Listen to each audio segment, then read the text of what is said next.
Bonjour à tous et bienvenue dans Breaking Cash, le podcast de Veracash qui vous explique en 5 minutes l'économie et le monde qui nous entoure. Aujourd'hui, nous parlons d'un phénomène qui agite le marché de l'or, la pression forte sur les livraisons d'or physique à la Banque d'Angleterre. Une situation tendue qui met en lumière l'appétit croissant des investisseurs pour le métal jaune.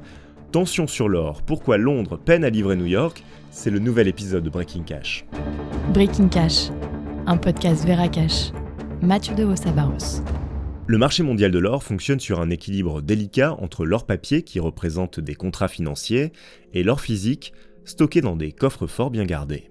Habituellement, ces réserves ne bougent pas beaucoup, mais depuis le retour de Donald Trump et ses annonces protectionnistes, une ruée vers l'or physique a commencé, notamment aux États-Unis. Résultat, la Banque d'Angleterre, qui conserve une part importante des réserves d'or mondiales, se retrouve en difficulté pour livrer les quantités demandées. D'abord, il faut comprendre que la Banque d'Angleterre stocke environ 1 milliard d'onces d'or, soit environ 31 000 tonnes. Mais une grande partie de cet or appartient déjà à des banques centrales ou des institutions, ce qui signifie qu'il n'est pas librement disponible. En réalité, seulement 300 millions d'onces, soit environ 9 300 tonnes, sont véritablement accessibles pour les transactions. Ensuite, l'explosion de la demande américaine vient du COMEX, la grande place du marché de l'or de New York. Les investisseurs et négociants veulent prendre livraison de leur or physique, de peur que l'administration Trump n'impose de nouveaux droits de douane sur les importations d'or. Cette crainte a déclenché un afflux massif de demandes qui dépasse largement le rythme habituel des livraisons. Jusqu'à récemment, le délai de livraison standard entre Londres et New York était de 4 semaines.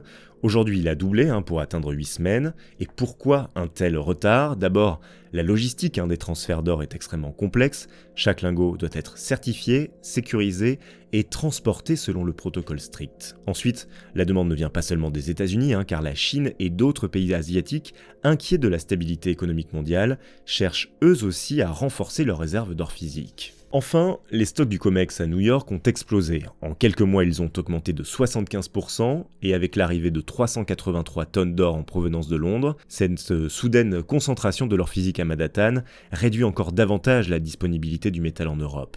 Ce phénomène, il rappelle la crise du marché de l'or en 2020, pendant la pandémie de Covid-19. À l'époque, les investisseurs inquiets de la stabilité économique avaient massivement demandé la conservation de leurs contrats en or physique. Londres s'était alors retrouvé dans une situation similaire, avec des délais de livraison qui s'étaient allongés et une hausse soudaine des prix.